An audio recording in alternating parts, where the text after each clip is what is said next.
Bismillahirrahmanirrahim. Alhamdulillahi rabbil alamin. Wassalatu wassalam al-ataman al-akmalan ala al-habibil mustafa wa nabiyyina al-mujtaba nabiyyina Muhammad wa ala alihi wa sahbihi wa man sar ala nahjihi wa iktafa asarahu ila yaumiddin, amma ba'd. Yang dihormati pengacara majelis, Al-Fadhil, tuan-tuan imam, rombongan daripada DBKL, muslimin dan muslimat, para jemaah sekalian, Assalamualaikum warahmatullahi wabarakatuh. Alhamdulillah, kita panjatkan kesyukuran kepada Allah Azza wa Jalla kerana pada pagi yang berbahagia, yang ceria ini, kita dapat berkumpul di rumah Allah Azza wa Jalla dan juga dapat mengikuti beberapa program untuk menggilapkan jiwa kita dan memantapkan kerohanian kita. Sebab kata di para ulama, hati manusia dengan zikir ibaratkan seperti ikan dengan air.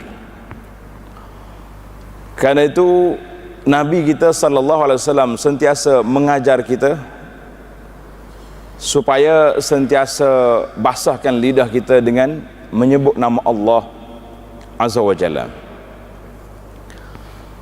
Maka Allah Subhanahu wa taala syariatkan kepada kita supaya wa yazkuruna Allah qiyaman wa qu'udan wa ala junubihim. Orang-orang yang baik, yang saleh itu, inna fi khalqis samawati wal ardi wa ikhtilafil laili wan nahari la ayatin li ulil albab. Ayat ini tuan-tuan tanda 190 di akhir surah Ali Imran. Ayat yang dibaca oleh Nabi sallallahu alaihi wasallam apabila bangun dari tidur.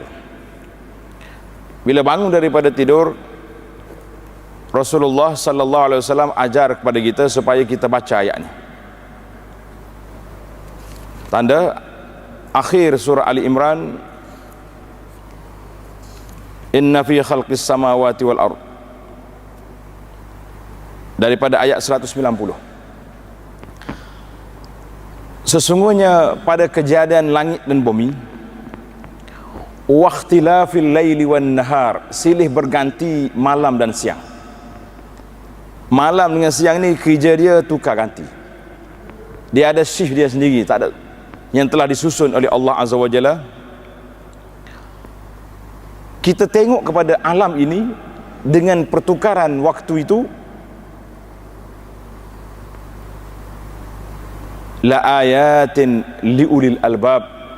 Allah Subhanahu wa taala menegaskan itu tanda-tanda kebesaran Allah Azza wa Jalla bagi orang yang ulul albab, mana orang yang mempunyai pemikiran yang cerdik, yang bijak, dia akan berfikir.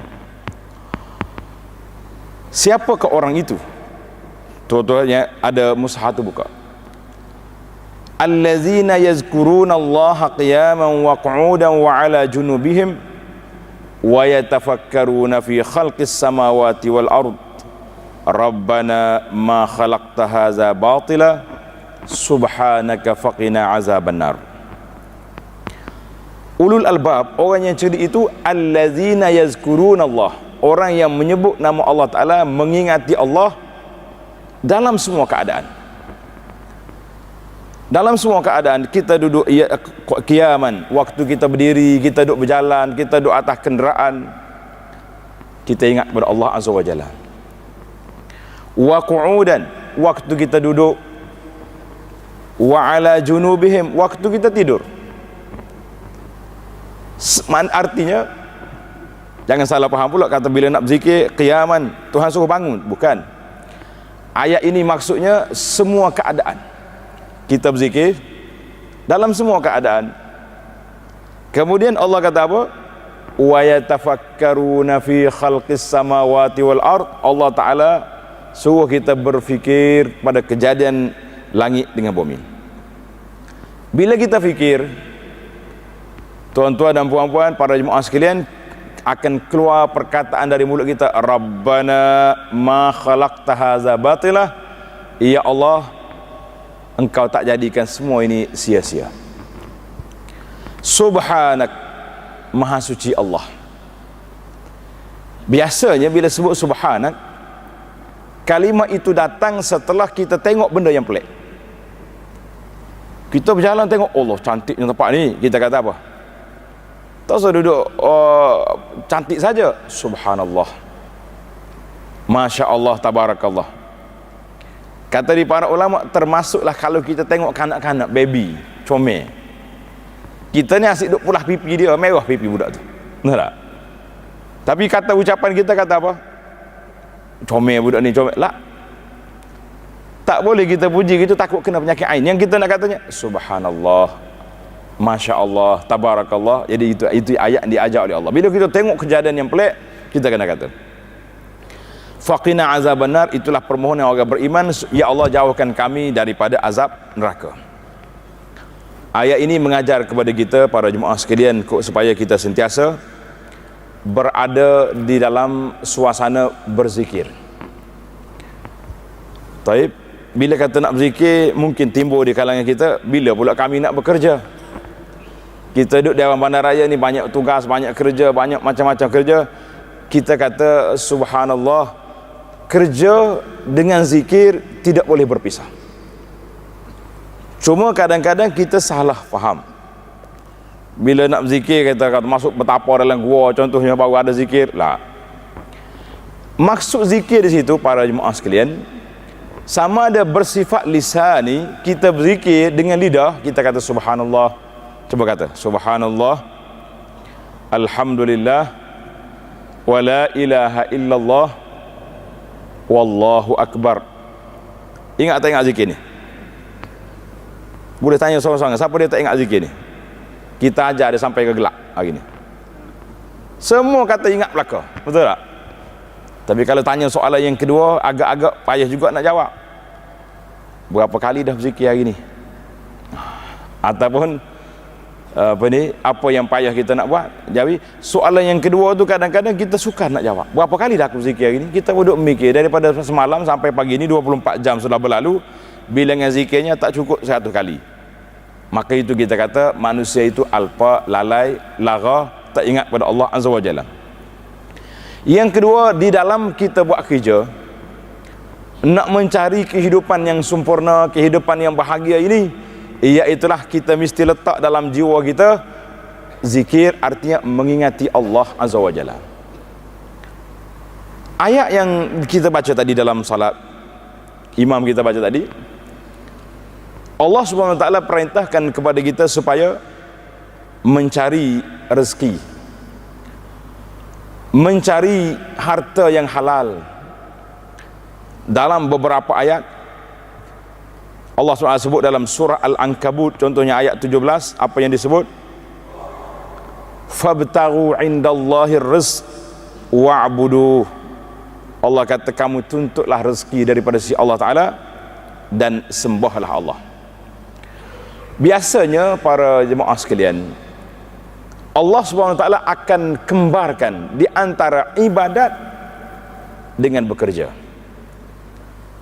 Maka di situ, siapa yang memisahkan ibadat dengan bekerja, bermakna orang itu tidak melaksanakan tuntutan dalam syariat, dan dia tidak bersedia untuk menjadi manusia yang berbahagia di dunia dan berbahagia di akhirat. Sebab dalam kaitan kita hidup ni ada beberapa perkara. InsyaAllah kita cuba jelaskan dalam masa yang ringkas ini. Yang pertama, tengok dalam ayat ini, ayat yang pertama, para jemaah boleh tanda. Yang ada rekod, ada buku tanda. Yang tak ada buku keluarkan note dia tertulis. Saya nak ini di antara kita nak budayakan gaya kita belajar hari ini, dua cara. Cara yang pertama, sekiranya belajar itu guru bawa kitab. Biasanya kuliah-kuliah maghrib, kuliah yang tetap ni, ustaz-ustaz kita bawa kitab. Dia mengajar kita penawar bagi hati, mengajar kitab fiqh Matla'il Badrain contohnya kan, mengajar kitab tafsir yang ada, kita beli kitab. Sekiranya kita ceramah perdana yang tidak ada kitab tetap, elok kita bawa nota-nota kertas, sebab biarlah kita menulis. Yang pertama sekali, bila kita tulis, kita boleh baca balik, boleh ulang kaji, ajar balik kawan-kawan yang tak mari, keluarga kita yang tak hadir bersama, kita boleh buat. Yang kedua, bila kita menulis, ada kesannya.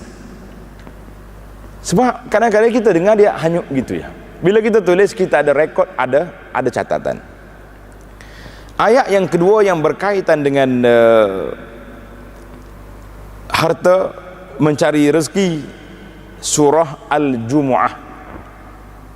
Kita kata hari Jumaat kan, tapi dalam Quran menamakan hari Jumu'ah, surah Al-Jumu'ah. فَإِذَا قُضِيَتِ الصَّلَاةُ فَانْتَشِرُوا فِي الْأَرْضِ وَابْتَغُوا مِنْ فَضْلِ اللَّهِ وَاذْكُرُوا اللَّهَ كَثِيرًا لَعَلَّكُمْ تُفْلِحُونَ.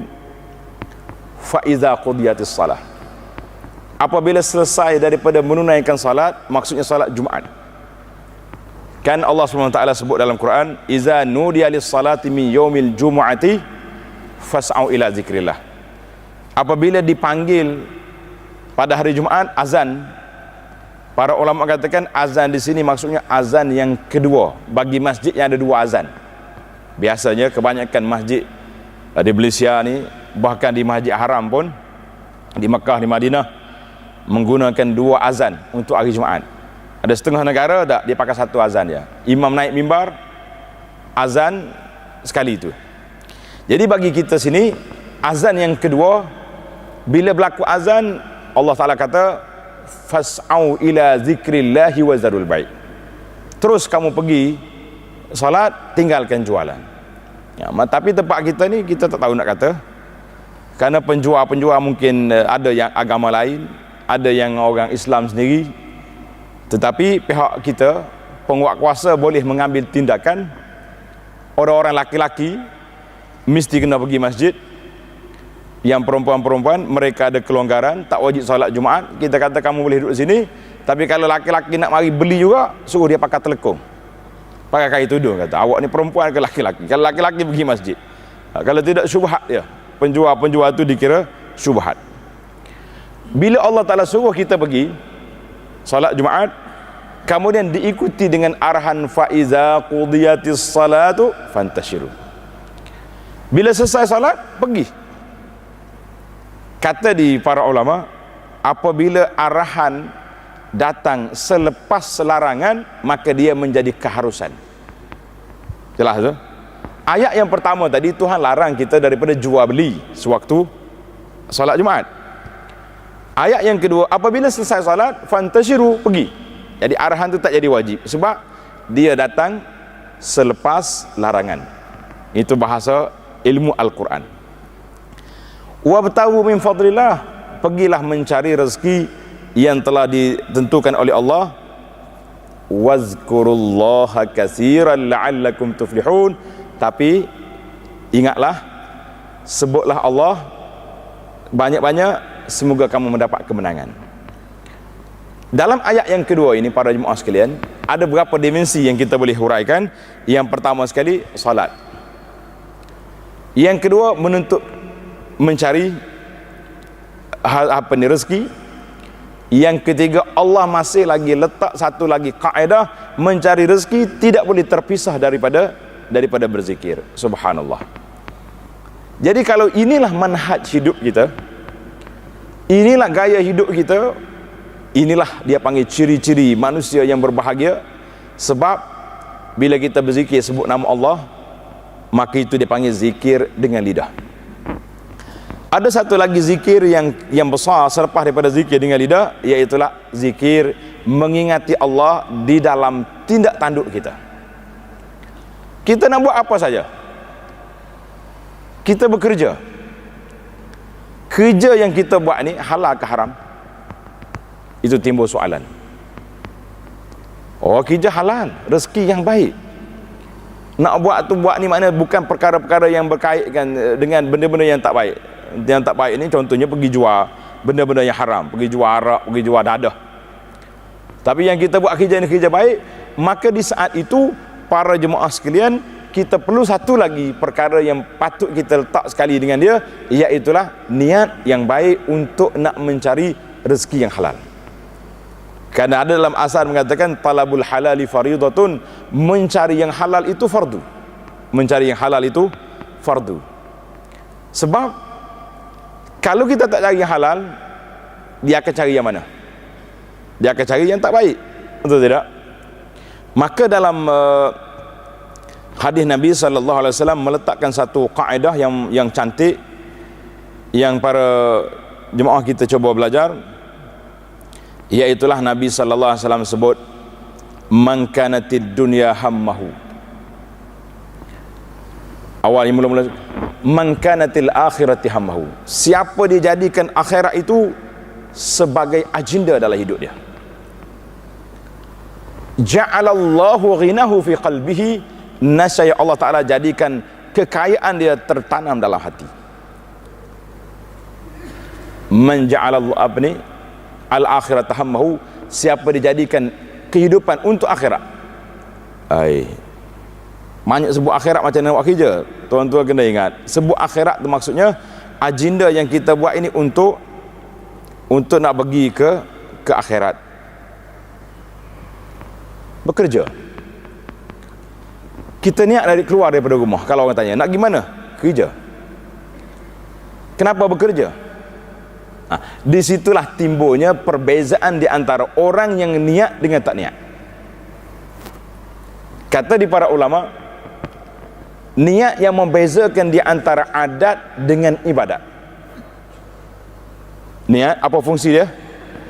Niat membezakan di antara adat dengan ibadat, satu. Yang kedua, niat yang membezakan di antara sesama ibadat. Boleh jelas ke tidak ayat sana? Sebelum kita solat subuh tadi, kita solat apa? Solat sunat, sunat subuh. Solat sunat subuh 2 rakaat. Solat subuh juga berapa? 2 rakaat. Tapi yang membezakan antara dua itu apa? Niat. Yang membezakan dia tu niat. Oh, dia kata 2 rakaat saja kau solat sunat sebelum subuh. Lepas pada tu bila iqamah lagi 2 rakaat solat fardu subuh. Yang membezakan antara sama-sama ibadat. Yang kedua yang membezakan di antara adat juga dengan ibadat. Apa dia? Niat. Kita ni selalu mandi. Dah, khususnya kita orang Melayu ni, masya-Allah tabarakallah. Orang Arab kalau tengok orang Melayu duduk di hotel dia pun siap beli air banyak lori selalu. Mekah kat Mekah tu payah-payah air, dia suka paksa kena panggil dengan lori mari. Dia kata orang Melayu ni macam itik, dia kata al-Jawa kalbat. Toke-toke hotel perli kita, dia kata al-Jawa kalbat. Orang Melayu ni macam itik, mandi kuat.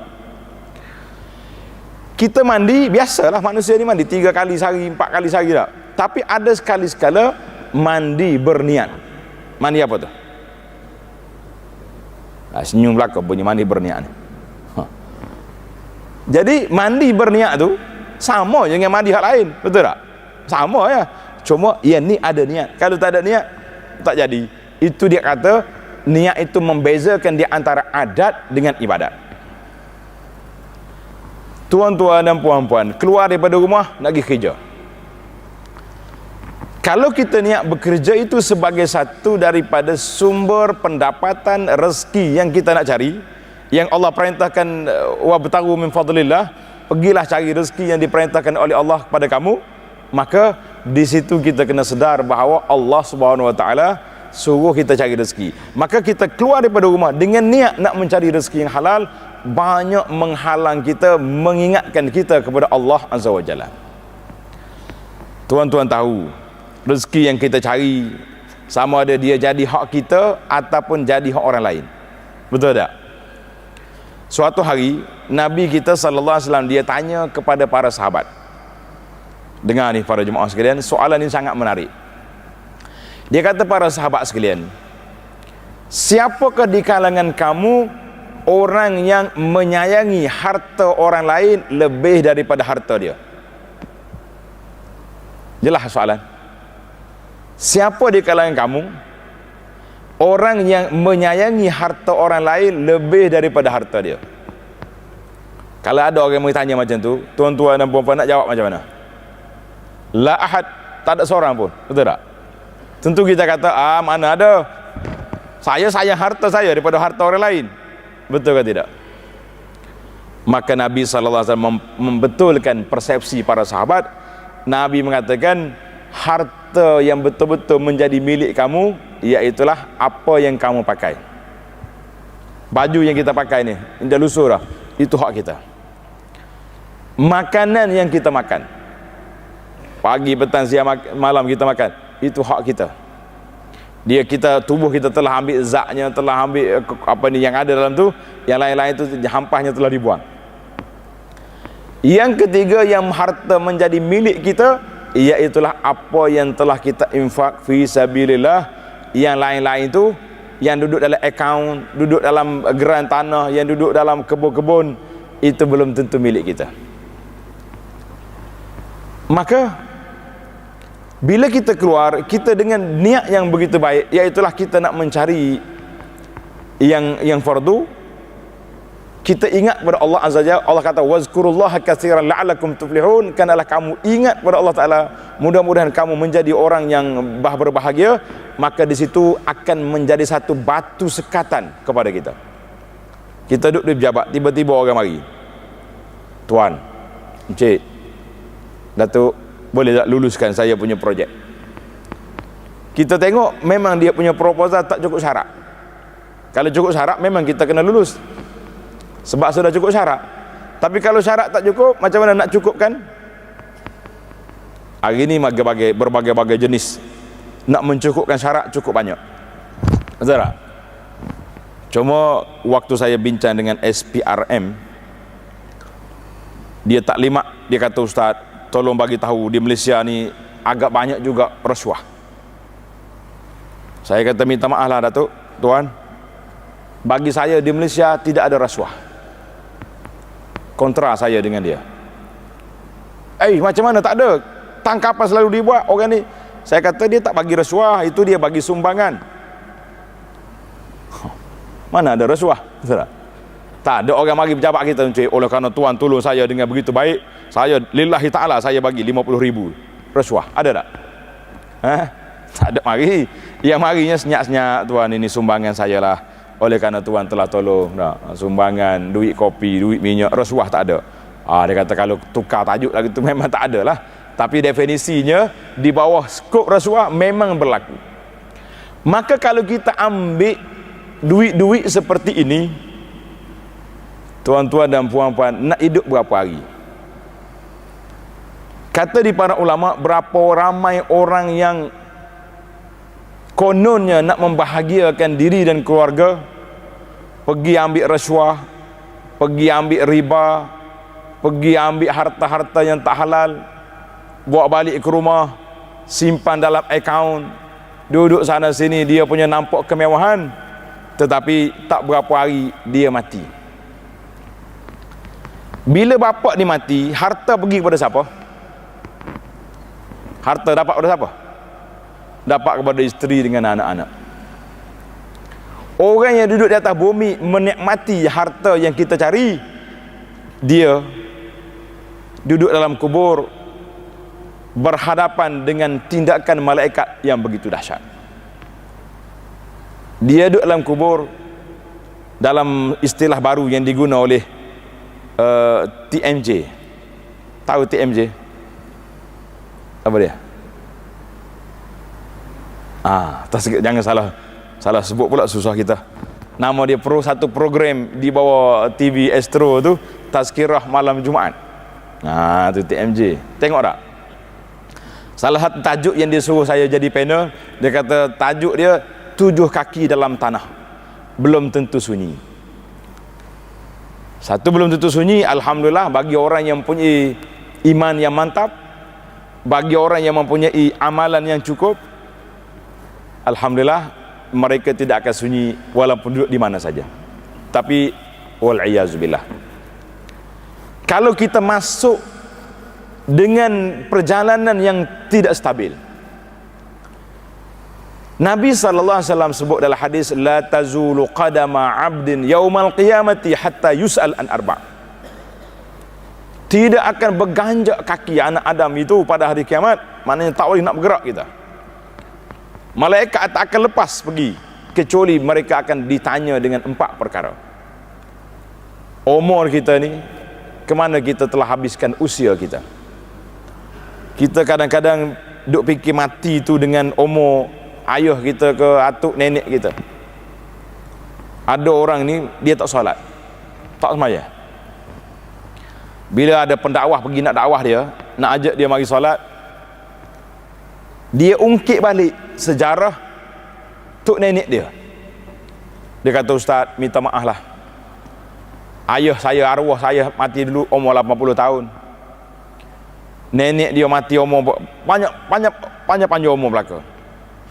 Dia kata, saya baru 40 tahun, berilah peluang kepada saya 20 tahun lagi untuk enjoy. Nah, sedap juga dia punya perancangan, teliti jugalah kalau kita kira. Dia kata apa? Ustaz, jangan kacau saya 20 tahun. Umur 60, insya-Allah saya join ustaz di masjid. Sedap juga dia punya perancangan tu. Ustaz kata, tak nak dengar lah saya nasihat ni, ajak pergi solat, pergi masjid. Dia kata, tunggulah 20 tahun lagi, kita jumpa di masjid, tak perlu ustaz mari panggil. Jadi dia kecewa lah ustaz ni. Biasalah pendakwah ni kerja dia nak menyelamatkan orang daripada azab. Balik 24 jam tak sampai. Tengah hari besok orang telefon, dia kata, ustaz, orang yang kita pergi dakwah semalam sudah meninggal dunia. Dia minta dengan kita 20 tahun, Allah beri 20 jam saja. Masya Allah. Dia nak 20 tahun, Tuhan bagi 20 jam, mati aksiden. Yang hari ini entah macam mana kita nak uruskan jenazah, dia tak solat, dia macam-macam tak. Maka bila kita duduk di bawah, wabtaru min fadlillahi wazkurullaha katsiran, ingat, tuntutlah rezeki yang Allah Taala beri, dan ingat kepada Allah Azza wa Jalla. Di sini para jemaah sekalian, kita kata tadi, ingat yang pertama sekali dengan zikir, dengan lidah.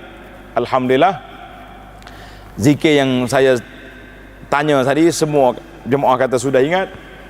Cuma kadang-kadang yang tak ingatnya nak berzikir saja. Betul tak? Zikir ingat dah, nak berzikir tak ingat. Kau tak bagus saya tanya macam tu. Ada setengah orang dia rasa hati, dia kata, ustaz ni mari jauh-jauh, macam nak tuduh kita tak berzikir ya. Saya kata, saya tidak tuduh, saya tanya. Tuduh dengan tanya berbeza. Jadi para jemaah sendiri ya boleh jawab, daripada semalam sampai hari ini 24 jam, berapa kali seorang-seorang lidah kita menyebut subhanallah, alhamdulillah, wala ilaha illallah, wallahu akbar? Berapa kali seorang sebut? Kalau tak cukup kali, tuan-tuan dan puan-puan rasa puas hati ke tidak kita nak bertemu dengan Allah Azza wa Jalla? Ayat yang ketiga, yang empat, surah Al-Mulk. Coba surah Al-Mulk, selalu yang kita baca bila surah Al-Mulk? Bila? Pada waktu malam. Sebab apa kita baca? Kenapa? Sebab Nabi SAW sebut 30 ayat itu dinamakan Al-Munjiyat. Apa makna Munjiyat? Penyelamat kita daripada azab kubur. Kita hari ini takut banyak perkara, betul ke tidak? Bila dengar azab kubur rasa takut. Ni hari fenomena akhir-akhir ni, banyak ceramah-ceramah, banyak seminar-seminar yang menceritakan tentang kemunculan Dajjal. Betul tak? Saya tengok di antara macam satu fenomena lah, bila sebut tentang Dajjal ni, ramai orang minat. Kalau ceramah di masjid, ramai orang datang. Buat seminar berbayar, orang pergi. Tapi saya punya tanya, tuan-tuan takut tak takut Dajjal? Dia kata takut. yang Nabi sallallahu alaihi wasallam suruh baca 10 ayat surat Al-Kahfi, baca ke tak baca? Dia kata tak lagi. Habis ini dia panggil takut tak takut. Betul tak? Kita bila kata nak masuk dalam kubur takut, takut. Azab kubur takut, takut. Baca surah Al-Mulk tak juga. Jadi apa kategori kita sekarang? Jawabnya kita, kategori kita ni takut tak takut. Betul tak? Nak kata tak takut, takut. Nak kata takut, macam tak takut. Sebab tidak ada persiapan. Allah SWT bila sebut kepada kita dalam surah Al-Mulk, tanda ayat yang ke-15, huwallazi ja'ala lakumul arda zalulan famshu fi manakibiha wa kulu min rizqih wa ilaihin nusyur. Tengok, wa ilaihin nusyur. Allah kata apa? Huwallazi ja'ala lakumul arda zalula. Allah lah yang menjadikan bumi ini kemudahan untuk kamu. Mu nak gimana boleh berlaku. Ada orang yang rezeki dia duduk dalam bumi. Betul tak? Kerja dia korek buminya. Ada orang rezeki dia atas bumi, buat bangunan tinggi-tinggi. Boleh pula dia naik tu, tak takut dia. Kita tengok dia naik gaya. Ada orang yang macam-macam, duduk dalam laut, dalam sungai. Happy pula tu kerja, bahagia dia. Saya kadang-kadang tengok sahabat-sahabat kita, kawan-kawan kita yang bantu kita ni bahagian kebersihan. Dia duduk atas lori, angkat sampah dia tu. Jangan main, nampak happy dia. Kita lalu tu, kita sekali kita hong dia, begini dia punya lambai. Maknanya nampak dia tu gembira dengan kerja dia. Betul tak? Satu hari orang angkat sampah ni mari dekat rumah seorang pakcik. Anak dia kata, ayah, ni orang sampah mari. Ayah dia kata, tak, yang buat sampahnya kita, patut kita lah orang sampah ni. Sahabat-sahabat kita tu, dialah yang menolong kita buang sampah kita. Pasal itulah kita kata, kehidupan manusia yang Allah Ta'ala beri zalul atas muka bumi ini, kesenangan, kemudahan yang Allah Ta'ala beri, kita boleh gunakan segala benda yang kita boleh buat. Tapi ingat, famshu fi manakibiha, berjalanlah di mana pelosok dunia, wa kulu min rizqihi, makanlah rezeki Allah Ta'ala beri, wa ilaihin nusyur. Tengok, Allah akan akhirkan ayat ini dengan wa ilaihin nusyur. Kamu akan kembali kepada Allah Azza wa Jalla. Kamu akan kembali kepada Allah Azza wa Jalla. Jadi bila kita tahu kita nak balik kepada Allah, berani tak berani kita buat benda-benda yang tak baik? Berani ke tidak? Jawabnya tentulah kita tidak akan berani buat benda yang tak baik. Semalam kita tidur, sekarang kita bangun. Boleh tak boleh tuan-tuan sebut balik doa bangun tidur? Cuba kata. Ingat belakang dah kan? Kalau tak ingat lagi, kena bawa beli coklat, pergi duduk dekat anak-anak yang belajar dekat prasekolah, dekat pasti tu, biar dia ajar balik. Budak-budak tu awal lagi dia tu, cikgu dia ajar awal lagi, suruh kita baca doa tidur. Coba kata, alhamdulillahilladzi ahyana ba'dama amatana. Tengok ayat, wa ilaihin nusyur. Kenapa Allah Ta'ala ajar kepada kita wa ilaihin nusyur? Ini rahsia, hikmah. Oleh kerana kita bangun daripada tidur, kita puji Allah, segala puji bagi Allah yang telah menghidupkan kami setelah kami mati. Bila kita mati, tidur tu dianggap sebagai mati. Wa ilaihin nusyur. Tapi kami ni akan kembali kepada Allah Azza wa Jalla. Tuan-tuan dan puan-puan, kalau kita keluar daripada rumah kita dalam keadaan kita ingat kita ni akan kembali kepada Allah, berani ke tak berani kita buat benda mungkar dengan maksiat? Berani ke tak berani kita langgar peraturan-peraturan Allah Azza wa Jalla? Jawabnya, kita tidak akan berani. Maka inilah dia panggil cara Nabi kita sallallahu alaihi wasallam ajar kepada kita. Di antara satu doa, tuan-tuan baca doa ni, Saya ikut apa yang disebut oleh Imam Nawawi rahimahullah taala. Nawawi kata kalau menjumpa hadis-hadis beramal juga walaupun sekali. Kata doa ni ramai-ramai, Allahumma aslih li dini allazi huwa ismatu amri wa aslih li dunyaya allati fiha ma'ashi wa aslih li akhirati allati fiha ma'adi. Tengok, dalam doa ni Nabi ajar kepada kita 3 perkara. Yang pertama, Allahumma aslih li dinil ladzi huwa ismatu amri.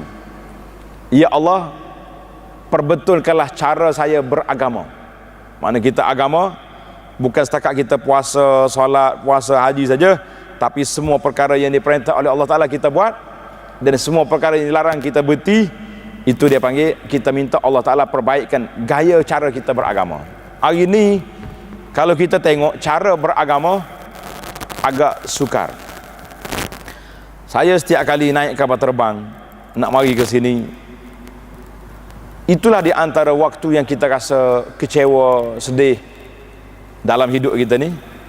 Kalau waktu pergi ke pasar raya, tak usah cerita tu. Tapi saya jarang pergi ke pasar raya sebab tak sanggup nak tengok, kecuali terpaksa pergi. Tapi naik kapal terbang ni terpaksa. Nak naik ke nak turun ke, tengok anak-anak orang Islam, kata ini ke gaya kita beragama. Dengan pakaian saya tak tahu mazhab mana dia pakai. Seluar ketat, baju tak cukup saiz, ada yang tak bertudung. Sekarang ni tudung bukan satu keperluan, satu trend. Orang pakai tudung belaka. Pasal itulah penjual tudung pula sampai 5-6 ribu selai pun ada. Tudung satu trend. Jadi dia nak suruh mahal tu, dia kena cari model-model hok comel-comel pakai dulu, barulah harga dia naik. Betul tak? Letak pula signboard tepi jalan yang kita sewa berapa, satu billboard yang dia apa ni, iklan besar-besar. Maka kita mengatakan bagaimana cara kita beragama hari ini agak sukar, sebab kadang-kadang terpisah di antara kehidupan beragama dengan orang yang menganut agama. Oh, saya Islam, lepas tu saya solat. Lepas solat pergi mana? Tutup kain telekung dia sekali dengan sejadah tinggal di atas masjid. Itu tidak beragama, tidak hidup cara beragama. Yang kedua yang kita nak fokus kepada tajuk kita ni, wa aslih li dunyaya allati fiha ma'ashi. Ya Allah, baikkanlah keadaan dunia saya ni, kerana di sinilah tempat saya hidup. Baik datang dunia ni para jemaah sekalian, iaitulah kehidupan kita yang aman, yang damai. Kadang-kadang orang tanya, dia kata, Ustaz, saya ni tak bahagia. Betul ke tak bahagia? Nabi sebut tanda-tanda orang bahagia ada 4. Cuba tuan-tuan tanda. Kalau ada ni, tak sedut komplain. Dia kata arba'un minas sa'adah, 4 daripada tanda kebahagiaan. Yang pertama, apabila kita sudah ada rumah yang baik, al-maskan al-wasi', rumah yang baik. Sekarang ni rumah kita ada baik tak baik? Baik dah Ustaz. Hujan tak basah, panas pun tak masuk, baiklah tu. Oh, tapi tak puas hati baru 5 bilik. Nak banyak mana sangat dah. Kata dia orang, rumah yang luas itu bukan ukuran kaki atau meter rumah, tetapi keadaan dalam rumah itu yang meluaskan kita. Ada orang rumah dia luas, tapi duduk atas rumah, nak tidur pun kena telah ubat tidur. Buat apa? Tuan-tuan, nanti saya jemput pergi buat lawatan ke pondok sekali, insya-Allah. Pergi melawat pondok orang tua-tua, bilik dia 12 kaki, 16-15 kaki, luas ke sempit. Cuba tanya dia, makcik hidup bahagia ke duduk kat sini? Masya Allah, makcik kata saya ni kalau tak ada anak cucu mari ambil, aku tak klik dah kampung. Sukanya hidup rumah sempit, bukan rumah luas, bukan duduk di kaki meter, tapi yang duduk di atas, suasana dalam rumah itu bahagia. Tapi kalau rumah kita luas, balik-balik assalamualaikum, bini jawab salam, tengok muka ke lain, puas hati ke tidak? Rasa sempit ke luas rumah? Allahu Akbar. Minta air cawan 2 kali minta baru sampai. Apa nak buat kita? Itu pun anak-anak tak hantar air, bibik tu lah hantar. Subhanallah. Yang kedua, al-markabul hanid, kenderaan yang baik. Kenderaan, Nabi tak kata kenderaan yang mahal-mahal, kenderaan yang baik. Maknanya kenderaan baik itu tidak tinggal di tengah jalan lah. Kalau kadang-kadang kita ni bawa kereta besar tapi asyik naik towingnya, buat apa kereta tu? Nah, duduk kat lebuh raya bukan mencabar sungguh kalau mati kat lebuh raya. Mati kat kampung boleh juga duduk bawah pokok. Ya, benar. Yang ketiga, al-jarus salih, iaitulah jiran yang baik. Hari ini semangat kejiranan kita agak longgar. Pernah orang buat cerita, saya tak tahulah, saya sendiri pengalaman tidak ada, tapi diceritakan ada orang mari punggah barang jiran sebelah, jiran tu lu angkat. Seminggu lepas pada tu tuan rumah balik, siapa ambil barang saya? Katakan dia dah pindah. Ingat awak ni orang baru, tak tahu jiran ke siapa. Itu jiran tetangga. Yang anak mukim tak kenal Pak Imam pula, cukup ramai. Dia mari jumpa kat tangga masjid. Dia kata, saya mari nak jumpa imam. Imam tengok, aku siapa? Imam bermarah dah. Saya siapa? Awak mukim mana? Mukim sini. Rupanya dia mari tu nak ambil borang, nak nikah. Kalau tidak, tak sampai dia ke masjid. Kalau mari juga dia tak kenal Pak Imam. Nak kenal macam mana? Duduk bawah sekali tu, tak pernah naik atas. Macam mana nak kenal imam? Nasib baiklah sekarang ni zaman kita ni ada juga CCTV, ada TV yang dipasang kat bawah, jadi bolehlah kenal muka imam dari jauh. Tapi kalau jumpa dekat, rasa tak kenal juga. Berapa ada kita tadi? 3. Yang keempat, al-mar'atu salihah, adanya pasangan isteri yang baik. Bagi orang perempuan, adanya suami yang baik. Dia kata, Nabi kata, ini arba'un minas sa'adah, ini 4 tanda kebahagiaan. Jadi tuan-tuan, kita bahagia tak bahagia? Jawabnya sudah bahagia. Mana yang terakhir sekali doa Nabi sallallahu alaihi wasallam, Nabi kata, wa aslih li akhirati allati ilaiha ma'adi fiha ma'adi, ingatlah baikkanlah keadaan ibadat saya, persiapan saya ke akhirat, karena di sanalah tempat saya akan tinggal selama-lamanya. 4 perkara. Jadi beberapa ayat Quran telah kita sebut. Saya balik khatamkan hadis yang saya baca di awal tadi. Nabi sebut dalam hadis, man kanatil akhirati hammahu ja'alallahu ghinahu fi qalbih. Siapa dia letak akhirat tu di depan mata dia, maka Allah Ta'ala jadikan sifat kaya dalam hati dia. Apa maksudnya? Tak tamak, tak dengki dengan orang, tak sakit hati. Ni kita ni macam-macam buat dah. Tengok kita, kawan kita naik pangkat, kita pergi cari bomoh, ada juga lagu tu. Allah, tak tidur malam dia 3 hari. Macam mana dia boleh naik pangkat, saya tidak? Dia kerja penting. Orang tak naik pangkat, dia marah. Nah, itu kadang-kadang. Ada juga orang kata dia kerja baik tapi terlepas pandang. Istilah orang sekarang ni, dia tak mengaku salah, dia kata terlepas pandang. Wa jama'alahu syamlahu, Allah Ta'ala akan kumpulkan punca-punca rezeki yang datang daripada min haitsu la yahtasib, daripada berbagai pihak. Tapi ingat, wa man kanatid dunya hammahu, siapa dia jadikan agenda dunia, kerja ni kita ni kerana nak kejar dunia saja, tak mikir ke akhirat, ja'alallahu faqrahu baina ainai, Allah letakkan sifat kepakiran duduk di antara 2 mata dia. Bila pakir di antara 2 mata ni, kita tengok orang semua molek belakang, tengok yang tak halal, itu yang kita nak kejar. Maka marilah para jemaah sekalian, di antara ciri-ciri kebahagiaan seorang manusia, iaitulah manusia yang dapat rezeki yang halal. Doanya Nabi kita ajar pada waktu pagi, dia kata apa? Allahumma, coba ikut, inni as'aluka ilman nafi'ah wa rizqan tayyiba wa amalan mutaqabbala. Berapa hari agak-agak boleh hafal doa ni? 3 pagi boleh ingat? Pagi ni selalu dah ingat. Coba, dia ada 3 benda ya. Allahumma, ingat dah Allahumma kan? Tulis yang pertama, inni as'aluka ilman nafi'ah. Ya Allah, aku minta denganmu ilmu yang bermanfaat. Hari ini saya yakin dan percaya kita semua tuan-tuan dan puan-puan ni banyak ilmu. Ustaz, saya mengaji sikit lah. Mengaji sikit pun tahu ke tak tahu kelebihan solat Jumaat? Tahu ke tidak? Tahu juga. Tapi kadang-kadang kita malah juga nak pergi. Itu makna ilmu yang tak benar manfaat. Tahu tapi buat tak tahu. Itu bahaya. Yang kedua, warizqan tayyiba. Kita minta rezeki yang baik. Tuan-tuan dan puan-puan, kita ni kalau benda dapat ke tangan kita, payah ke senang nak lepas. Tak apa yang tak baik pun, kita bersihkan dia. Jangan cakap dapat ya, susah nak lepas. Jadi kita minta Allah Ta'ala beri kepada kita rezeki yang tayyib, rezeki yang baik, makna rezeki yang halal. Yang ketiga, wa amalan mutaqabbala, kita minta Allah Ta'ala berikan kepada kita amalan yang diterima oleh Allah. Kita kalau buat amalan banyak, Tuhan tak terima, nak buat apa? Rugi kita di akhirat, kan? Macam kita kerja di pejabat, tiba-tiba bos tak nilai pun apa yang kita buat, sedangkan kita overtime lagi dengan macam-macam buat. Orang kita suruh buat pun kita buat, ya. Maka kita akan kecewa. Manusia yang paling kecewa apabila amalannya tidak diterima oleh Allah Azza wa Jalla. Tulis ya, ibu bapa yang ada anak-anak ni, tulis kat tepi tu, ini doa penerang hati khasnya untuk anak-anak, kita baca pada waktu pagi. Manakala anak tu bangun awal solat subuh dengan kita, ajar lepas solat subuh.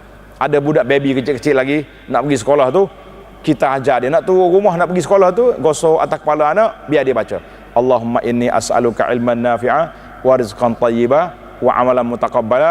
Kalau anak kita dikabulkan oleh Allah Ta'ala dengan 3 doa ni, dialah di antara manusia yang bahagia dunia dan di akhirat insya-Allah Ta'ala. Jadi mudah-mudahan ijazah doa yang kita bagi ni ada manfaatnya untuk para jemaah sekalian, pada tetamu dan juga para jemaah dan tetamu yang ada. Mudah-mudahan Allah Ta'ala beri kepada kita husnul khatimah, Allah Ta'ala beri kepada kita as-sa'adah, kebaikan di dunia dan di akhirat. Di antara tanda-tanda kebaikan kita hidup dalam keadaan ceria, di antara tanda-tanda kebaikan di akhir kehidupan kita, iaitulah Allah Ta'ala beri kepada kita husnul khatimah, kita dapat mati dengan mengakhiri kalimah kita dengan la ilaha illallah, dan juga kita sempat bertaubat sebelum kita mati. Yang terakhir sekali, kebahagiaan yang hakiki apabila kita dapat memijakkan kaki kita ke dalam syurga insya-Allah. Subhanakallahumma wa bihamdika asyhadu an la ilaha illa anta astaghfiruka wa atubu ilaih.